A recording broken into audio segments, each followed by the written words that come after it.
Hello friends, మన దగ్గర పెట్టుబడి లేకపోయినా సరే ట్రేడింగ్లోనే ఇన్వెస్ట్మెంట్ పెట్టడానికి ప్రాఫమ్ కంపెనీస్ ఉంటాయన్నమాట.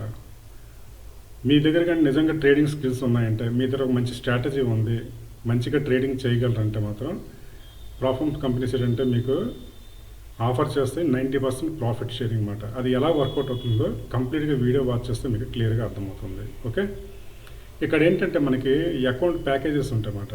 $10,000 అకౌంట్, $25,000 అకౌంట్, $50,000 అకౌంట్, $80,000 అకౌంట్, అలాగే 1,00,000 అకౌంట్ అలాగ ఉంటుంది అన్నమాట. ఒక్కొక్క అకౌంట్కి ఒక్కొక్క ప్రైస్ ఉంటుంది అన్నమాట. అది ఫీజు రూపంలో మనం పే చేసి కొనుక్కోవాలి ప్యాకేజ్ని. కొనుక్కున్న తర్వాత మనకి 2 టెస్టులు పెడతారన్నమాట. ఫేజ్ 1, ఫేజ్ 2 అన్నమాట. ఫర్ ఎగ్జాంపుల్ మీరు $50,000 అకౌంట్ ఒకటి తీసుకున్నారు. ఫేజ్ 1లో మీకు 10% ప్రాఫిట్ ఇస్తారు టార్గెట్. దానికి టైం లిమిట్ అంటే ఏమి ఉండదు అన్నమాట. ఓకే, ఆ 10% టార్గెట్ని మీరు అచీవ్ అవ్వాలి. అంటే $50,000 మీద 10% టార్గెట్ అంటే $5,000 మీరు ప్రాఫిట్ తీయాలి. అయితే ఒక కండిషన్, డైలీ లాస్ అనేది 5% మించి రాకూడదు, ఓవరాల్ లాస్ అనేది 10% మించి రాకూడదు. అంటే ఇప్పుడు ఆల్ ఆఫ్ సడన్ మీరు పెట్టిన ట్రేడ్ సడన్గా 5% దాటి వెళ్ళిపోయింది అనుకోండి లాస్, వెంటనే మీ అకౌంట్ స్క్వీజ్ అయిపోద్ది. మీరు ఏదైతే అకౌంట్కి పర్చేజ్ చేయడానికి స్పెండ్ చేసిన మనీ ఉంటుందో అది మీరు పూర్తిగా లాస్ అవుతారు. అది గుర్తుపెట్టుకోండి. మీరు అకౌంట్ కొనుక్కుంటున్నారు, మీకు రియల్గా స్కిల్స్ ఉంటేనే మీరు కొనండి. మీకు నిజంగా మీ మీద మీకు నమ్మకం ఉంది, ట్రేడింగ్ నేను బాగా చేయగలను, అది మంచి స్ట్రాటజీ ఉంది, నేను సక్సెస్ఫుల్గా చేయగలను నమ్మకం ఉంటేనే ఇందులోనే పర్చేజ్ చేసుకొని మీరు అకౌంట్ కొనుక్కొని 2 ఛాలెంజెస్లోనే మీరు క్వాలిఫై అయిన తర్వాత అప్పుడు రియల్ అకౌంట్ వస్తుంది అన్నమాట. అందులో మీరు తీసిన ప్రాఫిట్ మీద 90% ప్రాఫిట్ షేరింగ్ అనేది బ్రోకర్ మీకు ఇస్తాడు. బ్రోకర్కి బెనిఫిట్ ఏంటి, మిమ్మల్ని 2 సార్లు టెస్ట్ చేస్తారు. మీరు 2 సార్లు టెస్ట్లో క్వాలిఫై అయిపోయిన తర్వాత మీరు ఒక ప్రొఫెషనల్ ట్రేడర్ కింద లెక్క.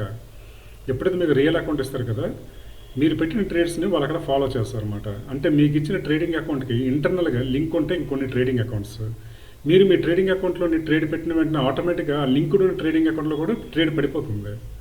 అలాగే ఇక్కడ ట్రేడ్ క్లోజ్ చేశారనుకోండి ప్రాఫిట్ తోటి, ఆటోమేటిక్గా లింక్డ్ ఉన్న ట్రేడింగ్ అకౌంట్లో కూడా ట్రేడ్స్ ప్రాఫిట్తో క్లోజ్ అవుతాయి. ఎక్కడ మీరు లాస్తో క్లోజ్ చేసుకున్నారు అక్కడ కూడా లాస్తో క్లోజ్ అవుతాయి. కాబట్టి ఇందులో 2 సార్లు టెస్ట్ పెడతారు. మీరు 2 సార్లు టెస్ట్లో క్వాలిఫై అయిపోతే వాళ్ళకి నమ్మకం మీ మీద వస్తుందన్నమాట. మీరు ఒక ప్రొఫెషనల్ ట్రేడర్, మీరు బాగానే చేస్తున్నారు, జాగ్రత్త చేస్తున్నారు, వాళ్ళ టర్మ్స్ అండ్ కండిషన్ తగ్గట్టుగా మీరు చేస్తున్నారని చెప్పి అప్పుడు ఏం చేస్తారంటే మీకు ఒక రియల్ అకౌంట్ ఇస్తారన్నమాట. దాన్ని స్టిమ్యులేటెడ్ అకౌంట్ అంటారన్నమాట. అందులో మీరు తీసిన ప్రాఫిట్ మీద మీకు ఏంటంటే 90% షేరింగ్ అనేది ఇస్తారన్నమాట. అంటే అది మీకు వచ్చే ప్రాఫిట్, దాన్ని యాక్చువల్గా వాళ్ళు ఏం చెప్తారంటే పెర్ఫార్మెన్స్ ఫీ అంటారన్నమాట. అంటే మీకు పెర్ఫార్మెన్స్ ఫీజు రూపంలోనే కంపెనీస్ మీకు పే చేస్తున్నాయి అన్నమాట. Profit sharing 90%. అంటే మీ దగ్గర స్కిల్స్ ఉన్నాయి కాబట్టి మీరు పెర్ఫార్మ్ మంచిగా చేసినందుకు మీకు 90% ఆ కంపెనీస్ మీకు పే చేస్తున్నాయి అన్నమాట యాజ్ ఎ ప్రాఫిట్ షేరింగ్ అన్నమాట. ఈ విధంగా ఇది వర్కౌట్ అవుతుంటుంది. అయితే ఇక్కడ డైలీ డ్రాడౌన్ 5% ఉంది కదా, మీరు $50,000లోనే 5% అంటే $2,500. All of sudden market against మీకు వెళ్ళిపోయింది, $2,500 క్రాస్ అయిపోయిందంటే మాత్రం ఇంకా మీరు కట్టుకున్న డబ్బులు ఉంటాయి కదా, అది మీరు లూజ్ అయినట్టు అన్నమాట.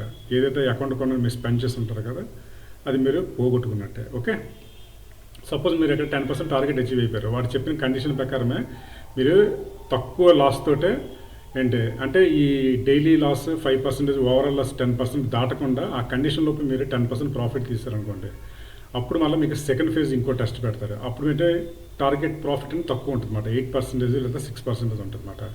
అప్పుడు ఈ డైలీ డ్రాడౌన్ అనేది 5% లేదా 4% కానీ, ఓవరాల్ డ్రాడౌన్ కానీ 8% లేదా 10% కానీ ఉంటుంది అన్నమాట. ఈ ఫేజ్ కూడా మీరు కంప్లీట్ చేస్తారనుకోండి సక్సెస్ఫుల్గా, అంటే ఈ టార్గెట్ అనేది, అప్పుడు మీకు రియల్ అకౌంట్ ఇస్తారన్నమాట. రియల్ అకౌంట్లోని మీరు సపోజ్ $50,000 అకౌంట్ మీద $5,000 ప్రాఫిట్ తీసారనుకోండి 1 మంత్లోనే, 90% స్ప్లిట్టింగ్ మాట మీకు. అంటే $4,500 అనేది మీకు ప్రాఫిట్ స్ప్లిట్టింగ్ అనేది ఇస్తారన్నమాట బ్రోకర్. అది మీకు ఇక్కడ ఇంకోటి చూపిస్తున్నాను. ఇది నా అకౌంట్ అన్నమాట. 2 సార్లు టెస్ట్ పాస్ అయిపోయిన తర్వాత ఇలాగ స్టార్టింగ్ బ్యాలెన్స్ మాట, క్యాష్ ఆన్ డిపాజిట్ $80,000 అన్నమాట. ఇదేంటి February 2 నుంచి February 6, ఈరోజు ఫ్రైడే. ఈ 5 డేస్లోని టోటల్గా తీసిన ప్రాఫిట్ 3,945. ఓకే, ఇందులోని 10% అంటే ఆల్మోస్ట్ ఏంటంటే 80,000లోని $8,000 దగ్గర తీయాలి. తీసిన తర్వాత అప్పుడు ఏంటంటే మనకి 90% ప్రాఫిట్ షేరింగ్ అన్నమాట. అంటే $7,200 అనేది ప్రాఫిట్ షేరింగ్ అనేది బ్రోకర్ మనకి ఇస్తారన్నమాట. ఇప్పుడు ఇక్కడ చూసారా ప్రాఫిట్ కంప్లీటెడ్ పొజిషన్స్ 3,986. ఇది సర్వీస్ ఛార్జ్ అన్నమాట. ఏదైతే ట్రాన్సాక్షన్స్ ఫీజు అని ఉంటుందో అది తీసిగా 3,945 అనేది నెట్ ప్రాఫిట్ అన్నమాట. ఇక్కడ ఈ బ్యాలెన్స్ $83,944.95 ఉంది. వాడు ఇచ్చింది $80,000 అన్నమాట. క్యాష్ ఆన్ డిపాజిట్ అనేది. ఓకే. అయితే ఇక్కడ ఏంటంటే టోటల్గా కంప్లీట్ పొజిషన్స్ 41 ట్రేడ్స్ నేను కంప్లీట్ చేశాను. ఇంత ప్రాఫిట్ వచ్చింది. అయితే 2 ట్రేడ్స్ ఓపెన్ అయి ఉన్నాయి. ఇవి మండే క్లోజ్ అవుతాయన్నమాట. ఈ 2 ట్రేడ్స్ ఏంటంటే లాస్లో ఉన్నాయన్నమాట. $764 లాస్లో ఉంది. సో ఇది మండే అనేది క్లోజ్ అవుతుందన్నమాట. ఈ విధంగా ఏంటంటే మనము తీసిన ప్రాఫిట్ మీద మాట 90% స్ప్లిట్టింగ్ అనేది బ్రోకర్ మనకు పే చేస్తారనమాట. రిస్క్ డిస్క్లైమర్ చదవండి, ఇది అందరికీ షూటబుల్ కాదు. మీరు పూర్తిగా అవగాహన చేసుకున్న తర్వాతనే దీంట్లో ఎంట్రీ అవ్వండి. మీ దగ్గర ఏదైనా ట్రేడింగ్ స్ట్రాటజీ ఉన్నా, మీరు ఎక్కడైనా లెర్న్ చేసుకున్నా, ఫస్ట్ దాన్ని ఒక డెమో ఎక్కడ మీద ప్రాక్టీస్ చేసి మీకు కాన్ఫిడెన్స్ వచ్చిన తర్వాత ఇందులో ఎంట్రీ అవ్వండి.